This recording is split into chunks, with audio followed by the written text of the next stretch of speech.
நடிகர் விஜய் அவங்க அரசியலுக்கு வர்றதாக சமீபத்தில் அறிவித்து அதற்கு பிறகு முதலாக இந்த கோட் திரைப்படம் இன்று வெளியே வருது. அவர் அரசியலுக்கு வர்றதை வரவேற்கிறோம், வாழ்த்துக்களை குறிக்கிறோம். அதே நேரத்தில் மக்கள் சார்ந்த பிரச்சனை, இந்த பிரச்சனைகள் சமாச்சாரத்தில் அவர் இதுவரையும் பஞ்ச் டயலாக் கொடுத்துருக்கார் ஒவ்வொரு திரைப்படத்துலையும். அந்த பஞ்ச் டயலாக்கு அது மட்டும் போதுமானு கேட்டால் முடியாது.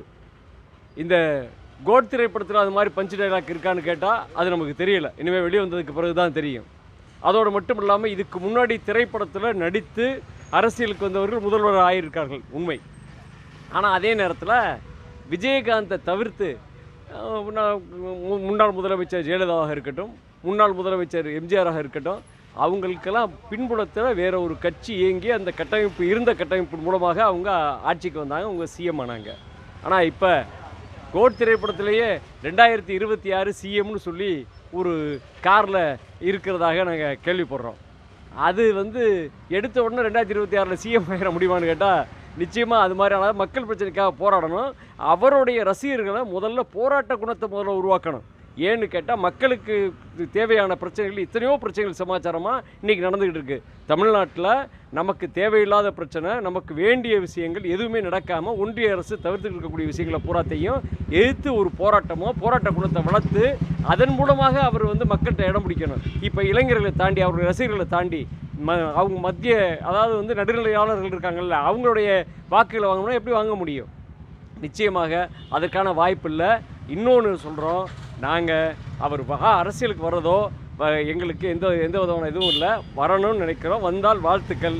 அதே நேரத்தில் இவர் வரக்கூடிய காலத்தில் இந்த 2026 தேர்தலுக்குள்ளனாலும் மக்கள் சார்ந்த பிரச்சனை சமாச்சாரமாக கீழே இறங்கி போராடினா தான் மக்களுக்கான நம்பிக்கை வரும். அது இல்லைன்னா நிச்சயமாக நம்பிக்கை வராது. வெறும் திரைப்படத்தில் நடித்ததை வைத்து அவர் ஓட்டு வாங்கிட முடியும், சிஎம் ஆகிட முடியும் நினச்சா நிச்சயமாக அது முடியாது என்பதை நான் தெரிவித்துக் கொள்கிறேன். ரசிகர்கள் மட்டுமே போதுமா? நிச்சயமாக ரசிகர்கள் மட்டுமே அவங்களால ஓட்டு வாங்கி அவங்க ஜெயிச்சு சிஎம் ஆகிட முடியுமான்னு கேட்டால் நிச்சயமாக முடியாது.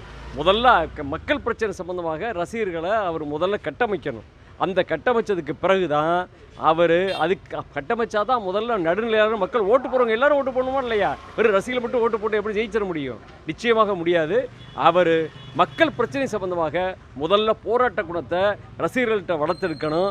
அந்த வளர்த்தெடுத்தது பிறகு மக்களுடைய நம்பிக்கையை பெறணும். மக்களுடைய நம்பிக்கையை பெற்ற பிறகு தான் அவருக்கான வாக்கு வங்கியை அதிகப்படுத்திக்க முடியும். நிச்சயமாக உடனடியாக சிஎம் ஆகிட முடியுமான்னு கேட்டால் அது முடியவே முடியாது என்பதை இதன் மூலமாக தெரிவித்துக் கொள்கிறேன். வாக்கு வங்கி யாருக்கு பாதிக்கும்?